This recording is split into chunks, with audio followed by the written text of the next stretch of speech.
Caminho a Cristo, capítulo 8. Crescimento em Cristo.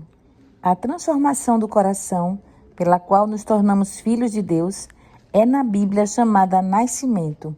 É também comparada à germinação da boa semente lançada pelo lavrador.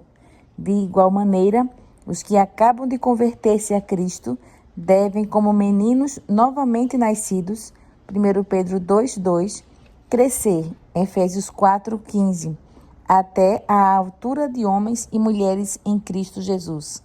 Ou, como a boa semente lançada no campo, devem crescer e produzir fruto.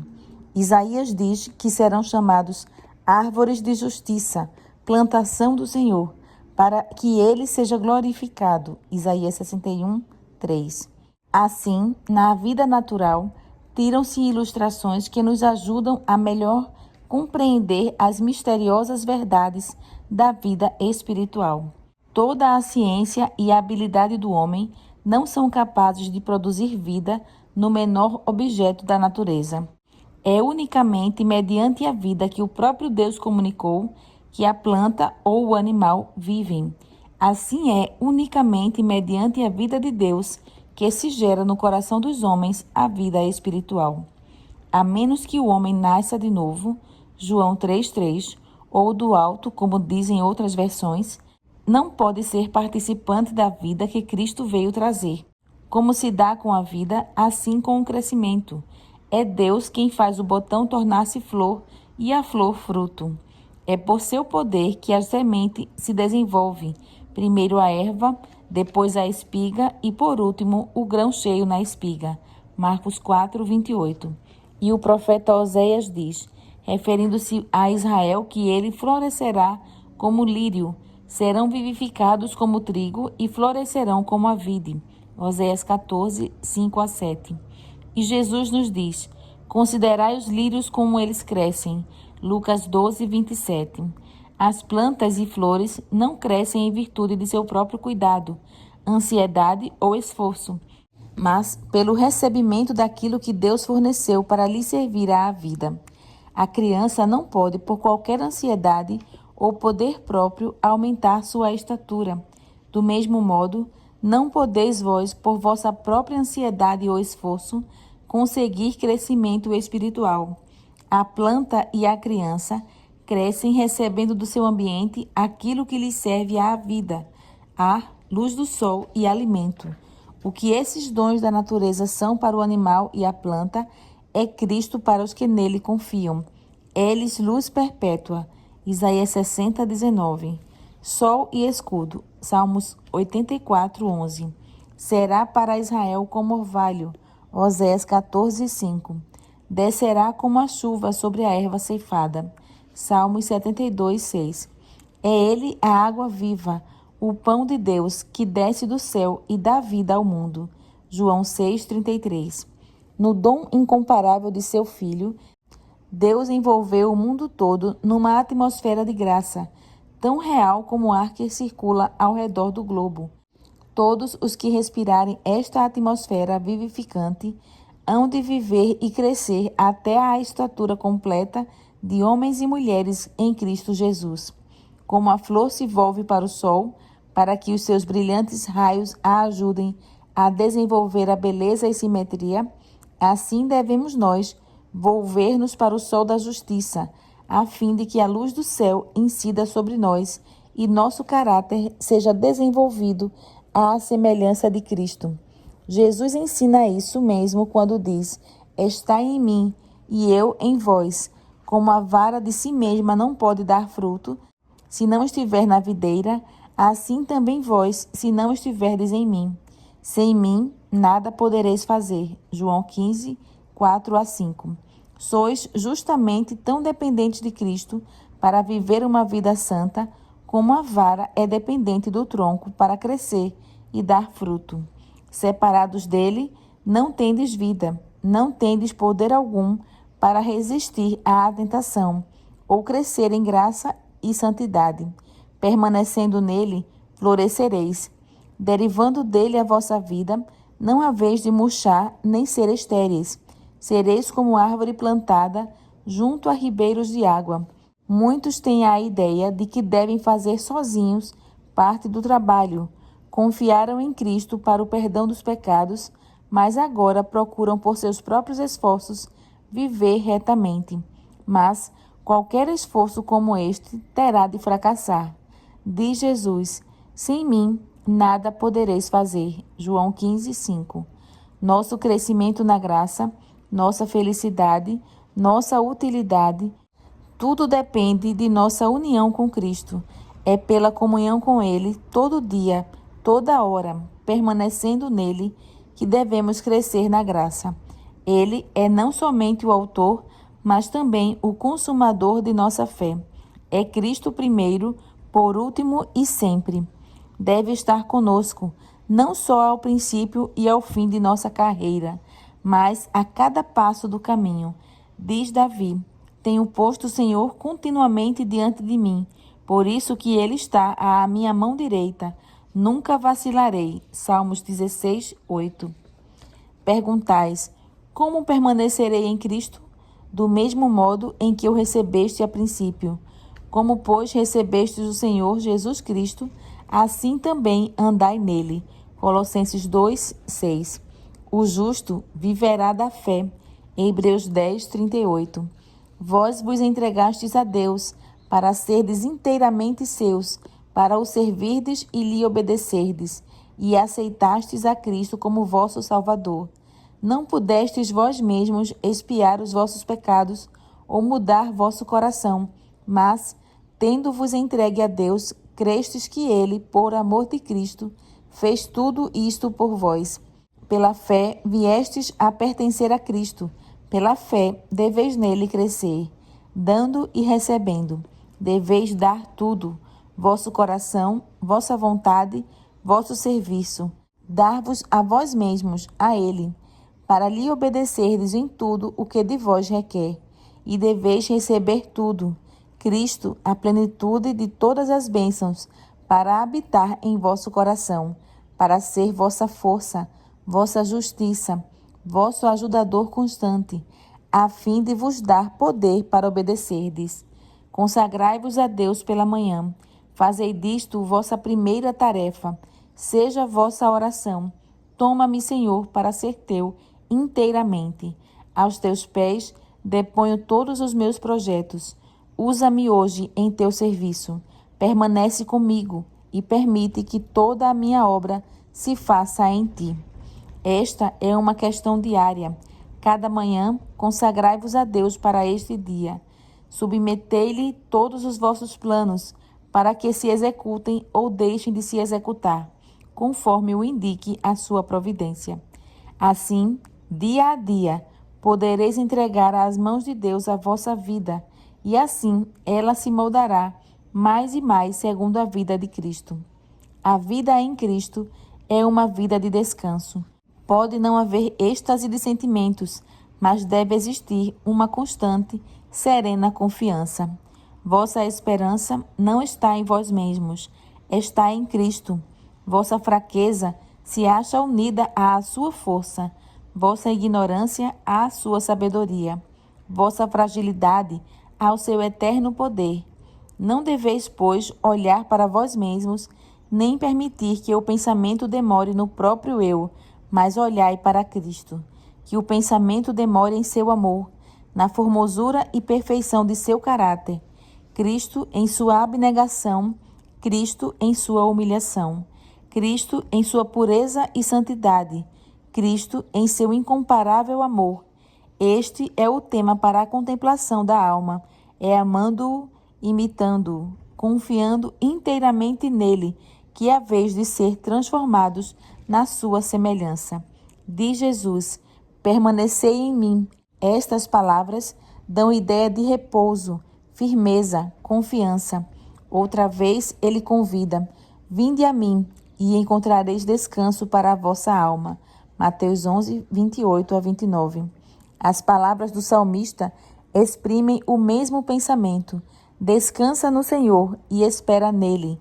Salmos 37:7.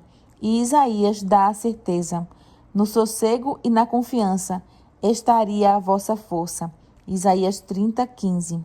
Este descanso não se encontra na inatividade, pois que no convite do Salvador a promessa de descanso está unida ao chamado para o trabalho. Tomai sobre vós o meu jugo, e encontrareis descanso. Mateus 11, 29. O coração que mais plenamente descansa em Cristo será o mais zeloso e ativo no labor por ele. Quando o pensamento se concentra no próprio eu, é afastado de Cristo, a fonte de vigor e vida. Por isso, é constante empenho de Satanás conservar a atenção desviada do Salvador e evitar, assim, a união e comunhão da alma com Cristo. Os prazeres do mundo, os cuidados, perplexidades e pesares da vida, as faltas alheias ou as nossas próprias faltas e imperfeições, para uma destas coisas ou todas elas, procurará ele distrair a atenção. Não vos deixeis desviar por seus artifícios. Muitos que são realmente conscienciosos e que desejam viver para Deus, são por ele muitas vezes levados a demorar o pensamento em suas próprias faltas e fraquezas, e assim, afastando-os de Cristo, esperam alcançar a vitória. Não devemos fazer de nós mesmos o centro, nutrindo ansiedade e temor quanto à nossa salvação. Tudo isto desvia a alma da fonte de nosso poder. Confiai a Deus a preservação de vossa alma e nele esperai. Falai e pensai em Jesus, que o próprio eu se perca nele. Ponde de parte a dúvida, despedi vossos temores, dizei com o apóstolo Paulo: vivo não mais eu, mas Cristo vive em mim, e a vida que agora vivo na carne, vivo-a na fé do Filho de Deus, o qual me amou e se entregou a si mesmo por mim.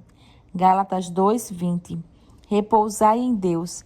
Ele é capaz de guardar aquilo que lhe confiastes. Se vos abandonardes em suas mãos, ele vos tornará mais que vencedores por aquele que vos amou. Quando tomou sobre si a natureza humana, Cristo ligou a si a humanidade por um vínculo de amor que jamais pode ser partido por qualquer poder, a não ser a escolha do próprio homem. Satanás apresentará constantemente engodos para nos induzir a romper esse laço, escolher separar-nos de Cristo. É aqui que temos necessidade de vigiar, lutar, orar, para que nada nos seduza a escolher outro Senhor, pois que estamos sempre na liberdade de o fazer. Mas conservemos os olhos fitos em Jesus, e Ele nos preservará. Olhando para Jesus, estamos seguros. Coisa alguma nos poderá arrebatar de sua mão. Contemplando-o constantemente, seremos transformados de glória em glória, na mesma imagem, como pelo Espírito do Senhor. 2 Coríntios 3:18. Foi assim que os primeiros discípulos alcançaram a semelhança com o amado Salvador. Quando ouviram as palavras de Jesus, sentiram a necessidade que tinham dele. Buscaram-no, seguiram-no. Estavam com ele em casa, à mesa, no aposento particular, no campo. Associavam-se a ele como discípulos com seu mestre, de seus lábios, recebendo diariamente lições de santa verdade. Olhavam para ele como servos para seu Senhor, a fim de saber quais os seus deveres. Esses discípulos eram homens sujeitos às mesmas paixões que nós. Tiago 5,17. Tinham de travar contra o pecado a mesma luta que nós. Necessitavam da mesma graça para viver vida santa. Mesmo João, o discípulo amado, aquele que mais plenamente refletia a semelhança do Salvador, não possuía naturalmente aquele caráter amável. Era não somente presumido e ambicioso de honras, mas impetuoso e ressentido quando o ofendiam. Quando, porém, lhe foi manifestado o caráter daquele que é divino, viu sua própria deficiência e humilhou-se ante esse conhecimento. A fortaleza e paciência, o poder e a ternura, a majestade e a mansidão que contemplava na vida diária do Filho de Deus, encheram-lhe a alma de admiração e amor. Dia a dia, seu coração era atraído a Cristo, até perder de vista a si próprio pelo amor ao Mestre. Seu temperamento ressentido e ambicioso cedeu ao poder modelador de Cristo. A influência regeneradora do Espírito Santo renovou-lhe o coração. O poder do amor de Cristo operou a transformação do caráter. Este é o resultado certo da união com Jesus. Quando Cristo habita o coração, transforma-se toda a natureza. O Espírito de Cristo, seu amor, abranda o coração, subjuga a alma e ergue os pensamentos e desejos para Deus e para o céu. Quando Cristo ascendeu para o céu, seus seguidores continuaram ainda a sentir-lhe a presença. Era uma presença pessoal, cheia de amor e luz. Jesus, o Salvador, que com eles havia andado, falado e orado, que lhes inspirara esperança e conforto ao coração, fora levado ao céu, quando seus lábios proferiam ainda a mensagem de paz, e, enquanto a nuvem de anjos o recebia, vieram até eles os acentos de sua voz: Eis que eu estou convosco todos os dias, até a consumação dos séculos. Mateus 28, 20. Ascendera ao céu em forma humana. Sabiam que estava perante o trono de Deus, ainda como amigo e salvador seu, que sua simpatia não se havia alterado, que continuava identificado com a sofredora humanidade. Estava apresentando perante Deus os méritos de seu próprio precioso sangue, mostrando suas mãos e pés feridos, em lembrança do preço que pagara por seus remidos. Sabiam que ascendera ao céu a fim de lhes preparar lugar e que voltaria e os levaria para si. Quando se reuniam depois da ascensão, estavam ansiosos por apresentar as suas petições ao Pai em nome de Jesus. Com solene reverência, se prostravam em oração, repetindo a promessa: tudo quanto pedirdes a meu Pai, em meu nome, ele vo-lo há de dar. Até agora, nada pedistes em meu nome. Pedi e recebereis, para que a vossa alegria se cumpra. João 16, 23 a 24. Estendiam cada vez mais alto a mão da fé com um poderoso argumento: é Cristo quem morreu, ou, antes, quem ressuscitou dentre os mortos, o qual está à direita de Deus e também intercede por nós. Romanos 8, 34. E o Pentecoste lhes trouxe a presença do Consolador, do qual Cristo declara: estará em vós. João 14, 17. E dissera mais: digo-vos a verdade, que vos convém que eu vá, porque se eu não for, o Consolador não virá a vós, mas, se eu for, enviá-vo-lo-ei. João 16, 7. Daí por diante, por meio do Espírito, Cristo habitaria continuamente no coração de seus filhos. Sua união com ele era mais íntima do que quando estava pessoalmente com eles. A luz, o amor e poder do Cristo que neles habitava se refletiam em sua vida, de maneira que os homens, vendo-os, se maravilhavam e tinham conhecimento de que eles haviam estado com Jesus. Atos 4, 13. Tudo o que Cristo foi para os primeiros discípulos, deseja ser para seus filhos hoje. Pois, naquela última hora, rodeado do pequeno grupo de discípulos, disse: não rogo somente por estes, mas também por aqueles que pela sua palavra hão de crer em mim. João 17, 20. Jesus orou por nós, pedindo que fôssemos um com ele, assim como ele é um com o Pai. Que união é esta? Disse o Salvador de si mesmo. O Filho, por si mesmo, não pode fazer coisa alguma. João 5,19. O Pai que está em mim é quem faz as obras. João 14,10. Habitando, pois, Cristo em nosso coração, operará em nós tanto o querer como o efetuar, segundo a sua boa vontade. Filipenses 2,13. Trabalharemos como ele trabalhou, manifestaremos o mesmo Espírito, e assim, amando-o e nele permanecendo, havemos de crescer em tudo naquele que é a cabeça, Cristo. Efésios 4,15.